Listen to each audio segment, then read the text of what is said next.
Mike. How are you? Good, how are you? First question for you. Any update on? I go through his warm-up and then we'll make a decision after he goes through the warm-up. Okay, we're hitting the stretch run here. You got 28 games. Yeah. What is the identity that you want for your team in this last stretch of games here leading to the postseason? Like I said it earlier, we want to play fast offensively. We want to be a team with pace. We want to be a team that's physical defensively while playing together. That's what it was set out to be at the beginning of the year, and I don't want to waver from that because I think we have to. I mean, if you look at the last game we played at Denver, you're talking about a top 5 or 4 team in the conference, and we ended up winning that game 102-98. I don't know if we go into Denver last year and win at Denver 102-98. When you're able to do that, you're able to show you can play different styles of basketball, and the ball's not going to always go in, and we have to be able to do that. So I just fully believe in it. I hope our guys believe in it, and I think they do. And at the end of the day, that's going to make this organization and team great. Coach, with the sprint at the end of the season coming up here, even though there are teams that you can lose and win against any team every single night, is there an added emphasis to beat some of these teams that are further down in the standings? Every game's important. Like, we're not going to put more emphasis on San Antonio than whoever our next game is. I think it might be the Clippers. We don't want to just say, hey, let's get San Antonio, and if we get the Clippers on the road, we'll live with it and let's move on. No. Every game's important, and we're going to emphasize every single game that we play that's in front of us. Because anytime you slip up, it can hurt you. Like I said, our last game in Denver, most people would have counted that as a loss. No, we need to get this win. And our guys, to their credit, found a way to get a win. So, Mike, when you look at your defensive rating splits, home versus road, they're much better on the road than they are at home. Can you make sense of that, or are you seeing a difference in terms of like defensive kind of focus and dedication on the road versus home? What are you seeing in there that kind of explain those numbers a little bit? Our group is pretty competitive, and we've been pretty good on the road. I think, at least the short amount of time I've been with these guys, their competitiveness increases when they're in tough positions or hostile environments, and it's good to have because you got to be able to win on the road. But we have to have that same sense of urgency when we're at home, especially having the home crowd behind us.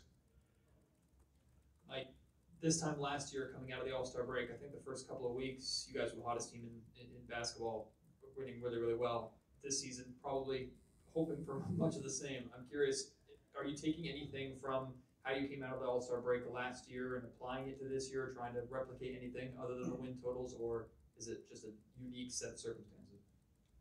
No, yeah, we didn't do anything special. I just coached the team, and stuff clicked or came together, but there wasn't anything that we did that was different in practice or shoot around or film sessions, last year. And, there are different things that we'd like to emphasize that are hurting us this year that maybe weren't hurting us as bad or weren't as big of a problem last year.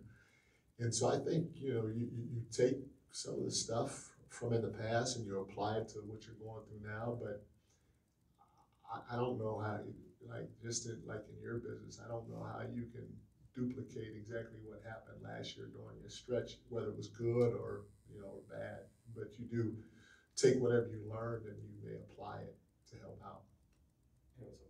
I know, you've shared plenty of stories with you and Coach Popovich over the years, but I'm curious when you're going up against him, his opposition, when you've had a few days off in between, do you guys talk at all? Do you try to, catch each other's eye at any point, spend time with one another? Or is it when it becomes opponents, you're just kind of, F him, I'll see him later on? No, sometimes we do. I mean, if it wasn't for Pop, I know I wouldn't be sitting in this position right now, and so I'm always going to be thankful to him, not just for my growth on the floor, but even my growth off the floor. As a young man, he gave me a lot of guidance, a lot of direction, and so, man, I owe him a lot. But at the end of the day, he knows that in this business, he's trying to kick my ass, I'm trying to kick his, and may the best man win. But last time I probably talked to him was on his birthday, so it just happens from time to time. There's no really set time. Mike, you had a couple guys early in the year talk about the effort on defense and that they had to be in maybe a different kind of shape to do it on both ends. And I wonder if you think, like Herder, for example, started to shoot the ball better over the last maybe 3-4 weeks or whatever before the break. Are you seeing that? Was there some conditioning that kind of had to be built into guys to kind of develop the legs to go as hard as you need them to on both ends of the floor? Yeah, Jay. I mean, if you look back at our playoff series against Golden State, our guys played really hard, and they did a good job defensively. But I would think that they would tell you that some of the shots that they got that they felt were open weren't going in like they did in the regular season, because there's a different type of intensity on both ends of the floor. But in particular, defensively, how hard you got to play just to give yourself a chance. And so, instead of trying to wait till the regular season to, duplicate that or implement that, however you want to call it, you try to push guys as hard as you can to defend while emphasizing the same things that you emphasized last year, but adding to it offensively. So, at the end of the day, like this year, it's not like we spent 75% on the defense and 25% on the offense. It's still split even, just like it was last year. We spent half the time on offense, half the time on defense, but just demanding more of them because and they should know how hard you have to play come playoff time. And I don't think we're good enough to take a switch and turn it on come playoff time. We gotta have some sort of corporate knowledge and mentally and physically of what it takes to win. And so hopefully we can get that throughout the course of the year, so we're ready. Hey Coach, this Spurs team is last in three-point shooting, and defending the three-point line has been an emphasis for you guys. How important is that challenge for you guys tonight to set the tone moving forward for the rest of the season? It's a challenge for us, for the rest of the year, and not just tonight. We tried to set the tone yesterday in practice, the day before in practice. It's something that we know we need to get better at, and it can, it probably cost us 4 to 6 games, I'm assuming, this year. So for us to be better in that area is a must if we want to try to accomplish some of the goals that we think we can get to. Thank you. Thank y'all.